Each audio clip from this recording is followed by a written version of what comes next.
টি-20 বিশ্বকাপে পাকিস্তানকে বৃহস্পতিবার হারিয়ে হইচই ফেলে দিয়েছে আমেরিকা।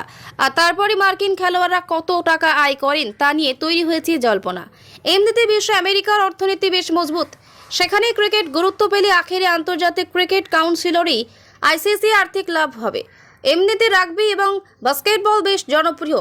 এনএফএল, এনবিএল এর এখন দুনিয়া জোড়ার নাম।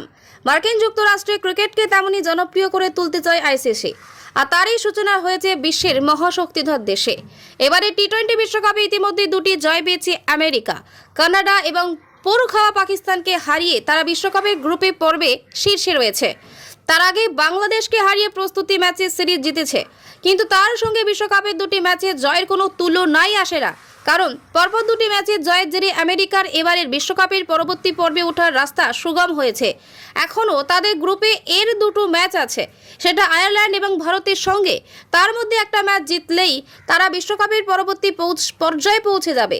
তবে আমেরিকার হয়ে যেসব খেলোয়াড়রা এই টুর্নামেন্ট খেলেছেন তার বেশিরভাগই ভিন দেশের বাসিন্দা, যারা পরবর্তী সময় আমেরিকার নাগরিকত্ব পেয়েছেন। তবে এটা আমেরিকার বৈশিষ্ট্য, বিশ্বের বিভিন্ন দেশে কৃতীদের তারা সাদরে সেদেশে বরণ করে নেয় আর তাদের কাজের সুযোগ দেয়, নাগরিকত্ব দেয়। এতে আমেরিকার উপরই হয়। এবারে টি-20 বিশ্বকাপ সেটাই আরও স্পষ্ট করে দিচ্ছে। তবে জানা গিয়েছে আমেরিকায় যেহেতু ক্রিকেট তেমন জনপ্রিয় নয়, তাই সেদেশে এখনও সেটা বিশেষ গুরুত্ব পায় না। ক্রিকেটাররা অন্যান্য দেশের চেয়ে অর্থ কম চান। ক্রিকেটাররা অন্যান্য দেশের চেয়ে অর্থ কম পান। তারা ঠিক কত অর্থ পান সেটা অবশ্য আমেরিকার ক্রিকেট বোর্ড প্রকাশ্যে আনেনি। তবে বিভিন্ন সূত্রে জানা গিয়েছে সেখানকার ক্রিকেটারদের বার্ষিক বেতন 12 লক্ষ টাকার কাছাকাছি। সবচেয়ে বেশি বেতন বার্ষিক 75 লক্ষ টাকা। মোট 17 জন ক্রিকেটারকে বার্ষিক চুক্তির আওতায় এনেছে মার্কিন ক্রিকেট বোর্ড। কিছু খেলোয়াড়ের সঙ্গে 1 বছরের চুক্তি এবং আরও কয়েকজন খেলোয়াড়ের সঙ্গে 3 মাসের চুক্তি করেছে। মার্কিন ক্রিকেট অ্যাসোসিয়েশনকে 2017 সালে আইসিসি স্বচ্ছ প্রশাসনিক অভাব এবং আর্থিক অস্বচ্ছতার জন্য সাসপেন্ড করে দিয়েছিল। এরপর 2019 সালে আইসিসি আমেরিকান ক্রিকেট বোর্ডকে সদস্য দেশের মর্যাদা দেয়। 2019 সালে আমেরিকা প্রথম টি-20 ম্যাচ খেলে সংযুক্ত আরব আমির শাহের বিরুদ্ধে।